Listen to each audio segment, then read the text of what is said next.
எல்லோருக்கும் வணக்கம். இன்றைக்கி நம்ம சுவையான வடகறி எப்படி செய்யுதுன்னு பார்க்க போகிறோம். அதுக்கு முதல்ல கடலைப்பருப்பை 2 மணி நேரம் நல்லா ஊற வச்சுக்கணும். பூண்டு, இஞ்சி, பச்சை மிளகாய் கூட சேர்த்துக்கோங்க. மிக்ஸி ஜாரில் அரைச்சிக்கலாம்.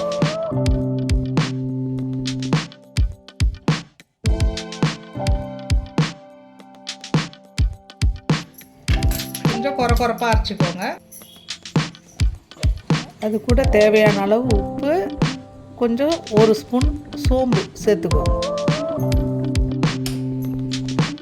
எண்ணெய் நல்லா சூடு ஏறிட்டோம்.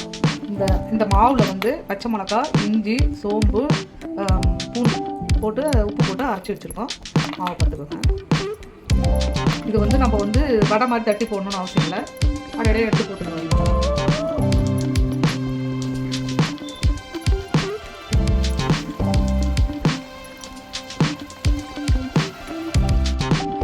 வடை மாதிரி ஷேப்பாக போடணும்லாம் அவசியம் இல்லை. நம்மளுக்கு கைக்கு எந்த சைஸ் வருதோ போட்டு எடுத்து கொஞ்சம் மிதமாக, ரொம்ப கிரிப்பாக இல்லாமல் கொஞ்சம் மிதமாக எடுத்துடலாம்.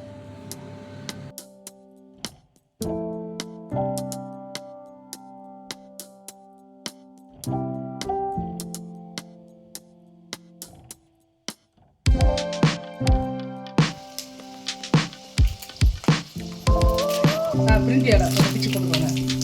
மசாலா தேவையான பொருள் பிரிஞ்சி இலை எல்லாம் போட்டுக்கோங்க. வெங்காயம், ஒரு பெரிய வெங்காயம் 2,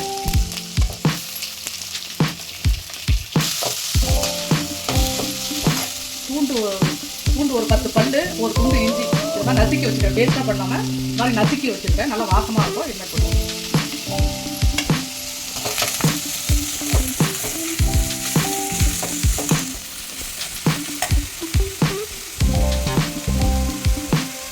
ரெண்டு பச்சை மிளகாய் கீரை, கருவேப்பிலையை நல்லா பிச்சு கொடுங்க. நல்லா செவக்க வதக்கணும். வெங்காயம் கடையை இந்த மாதிரி உதிரியாக ஆக்கிக்கணும். இந்த மாதிரி உதிரியாக ஆக்கிக்கணும்.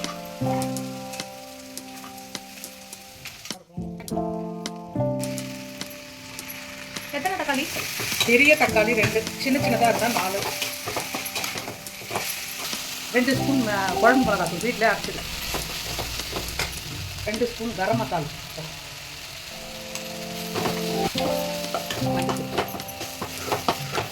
3 டப்பா தண்ணி,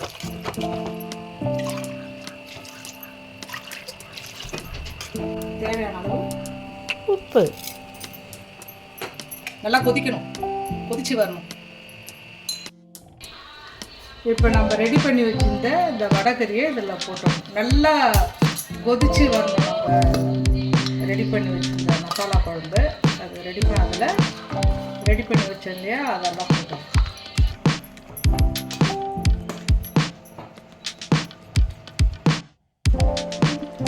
ரெடி ஆயிடுச்சு வடகறி. கொத்தமல்லி தழை தூவி அடுப்பை ஆஃப் பண்ணிடுங்க. அவ்வளோதான், சுவையான வடகறி ரெடி. வடகறியை நீங்கள் வீட்டில் அவசியம் ட்ரை பண்ணி பாருங்கள். ரொம்ப டேஸ்டியாக இருக்கும். இது சப்பாத்தி, பூரி, தோசை, இட்லி எல்லாத்துக்கும் செம்ம காம்பினேஷனாக இருக்கும். ட்ரை பண்ணி பாருங்கள். மறக்காமல் கமெண்ட்டில் எப்படி இருக்குதுன்னு சொல்லுங்கள்.